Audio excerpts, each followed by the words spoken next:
The number you have reached, 911, has been changed to a non-published number. You're listening to UCW Radio. In your face. Welcome to another segment of UCW Radio, and this is your host, Lou, a.k.a. Falcon Coparis. And I want to thank all of our listeners for their continued support just by listening to the show and supporting our guest. Today on the show, now, without further ado, let's patch in the man. This man, he is known the world over as the Warrior. He is Olando, the Warrior Rivera, and let's get him on the line. Olando, I want to welcome you to UCW Radio. I really want to thank you in advance. I know you're a busy guy, and you took time out of your busy schedule to speak with us today, and I want to thank you for that. Yeah, I appreciate it, Louis. Anytime, especially when it comes for you as a Warrior, I'm going to step up to the plate every time. I appreciate it, man. That I hold close to my heart. Now, talking about Warrior, Olando, you are called the Warrior, and I want people to know something that they probably don't understand. Why? Why are you called the Warrior? Well, this is why. You're a 5-time world champion, super light heavyweight kickboxer. You held titles in ISCA, at Kick, WWKA, PFK, WMMA. Okay, in short, you made history in kickboxing by unifying that division, something that, to the best of my knowledge, has not been repeated to date. Now, that is part of your prestigious career. You have a lot of things going on. I want to start at the beginning to find out how Olando Rivera became the Warrior of kickboxing. How did it all start? Well, it all started at the tender age of 9. If you check my resume, I started off in martial arts when I was a kid. My mom thought, me growing up in the streets of Brooklyn, that I needed to find some kind of balance and, some kind of discipline because, she was a single mom. Right. So it was tough enough as it was as a single mom to raise up, a teenage son such as myself, being the oldest of 4. So let me ask you this. Would you say that there was just one individual or circumstance that you can credit to pushing your desire in kickboxing?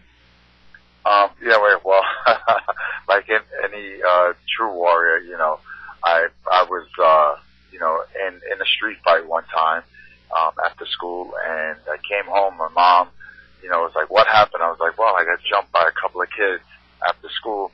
And, as a mom, she says, "That's it. I'm putting you in karate." So, at the time, I was like, yeah, that's great because, I wanted to do some kind of martial arts training since I was a kid because I always, admire watching, the Channel 5 movies on Saturdays at 3 o'clock. Yeah, exactly. Exactly. Yeah, I remember that. I remember those days, man. Yeah, so those days are like yesterday to me, It just always reminds you that, hey, we're getting older, but we never forget our past and where we came from.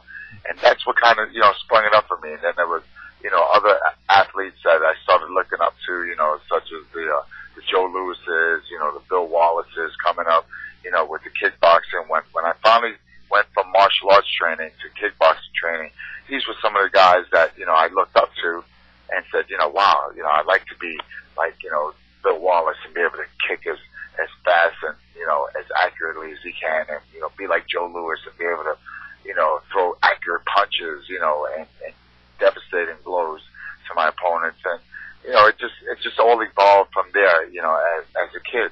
Mm-hmm. And, the love of the sport came from me, when I turned 17, when, I was playing football and, I liked the contact sport, in high school, but my cousin got me involved, Henry Nieves.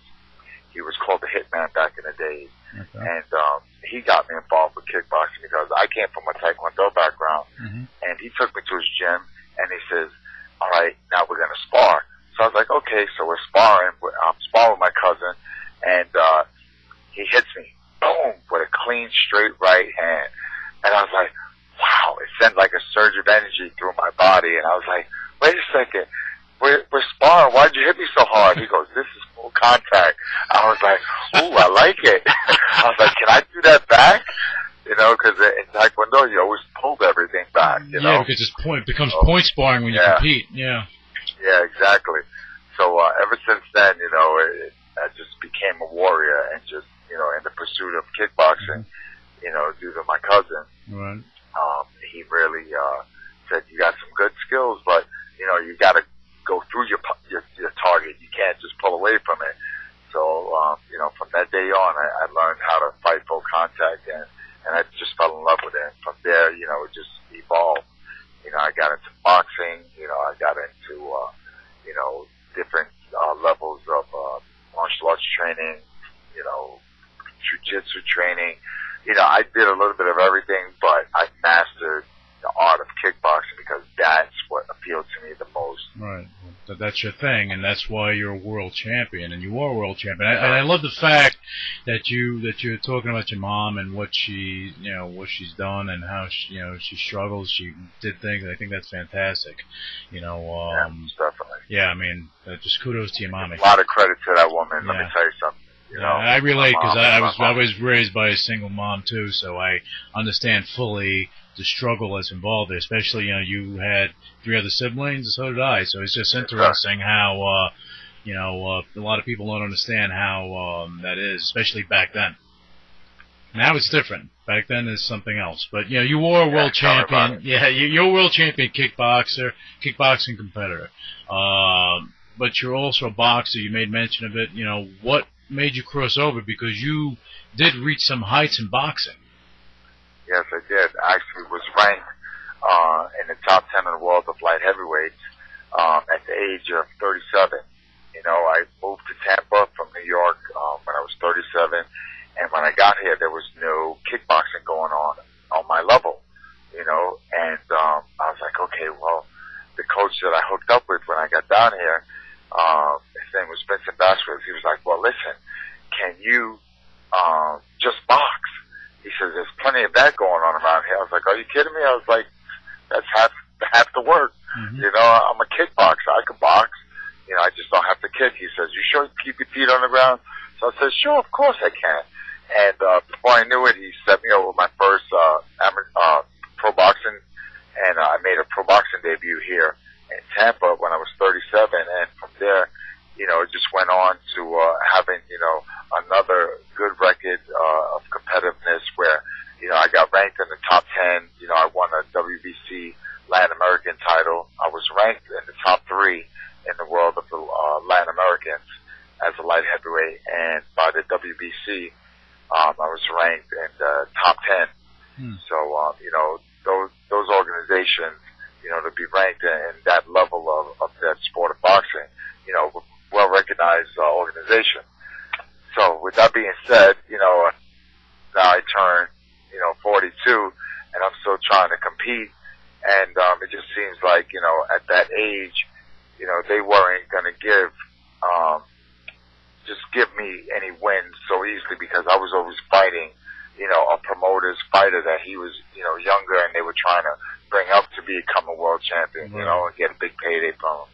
So that kind of, you know, I got derailed from that because after a third loss that I had on my boxing record, which to me was a stoppage that actually 2 of my boxing fights, they just stopped in the middle of the fight. One was I got cut by Jesus Ruiz, which he fought Roy Jones and at his prime and lost to him, and I fought him, and they were trying to bring him back to, you know, have another world title fight for him, and I got cut fighting him in like the 7th round, and when I tell you I was beating him on the scorecards, and they stopped the fight because of the cut, and I was like, well, I'm fine, why are you stopping the fight? You know, I've seen people blood all over the place gushing, and they let the fights go on, but because of my age at the time, you know, they says, well, we were just looking out for your safety because